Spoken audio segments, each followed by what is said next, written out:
ডুমডুমাত এই ঘটনাটো আজি যেতিয়া শুনিলোঁ মই দুখ পালোঁ, কিন্তু আচৰিত হোৱা নাই। কাৰণ এই ৰঞ্জন বোলা যিজন ব্যক্তি, এই ব্যক্তিজনৰ বিৰুদ্ধে বহুতবাৰ এই এটা আহি আছে, অভিযোগ আহি আছে যে এই বদমাছটোৱে বহুত কিশোৰ আৰু শিশু ল'ৰাক যৌন নিৰ্যাতন চলায়।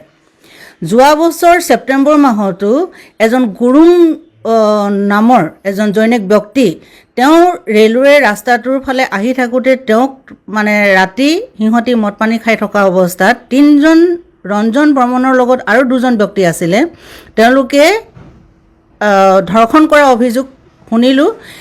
থানাত তেওঁলোকে গোটেই ৰাতিয়ে 3জন ব্যক্তি আছিলে। ৰঞ্জনৰ লগত আৰু কোন আছিলে পুলিচে বেছি ভালকৈ ক'ব পাৰিব। কিন্তু সেই কেছটো ৰেজিষ্টাৰ কিয় নহ'লে, সেইটো এটা বহুত ডাঙৰ কথা। সেই কেছটো যদি ৰেজিষ্টাৰ হ'লহেঁতেন হয়তো আজি এই কিশোৰ নিৰ্যাতনৰ ঘটনাটো নহ'লহেঁতেন।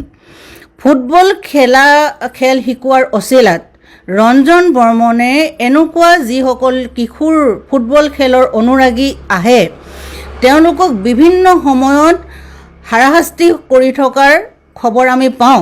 কিন্তু যিহেতু মোৰ হাতত কেতিয়াও কোনোবাই লিখিত কোনো ধৰণৰ অভিযোগ দিয়া নাই বা তেনেকুৱা মৌখিক কোৱা কথাত আমি আগবাঢ়ি যাব নোৱাৰোঁ।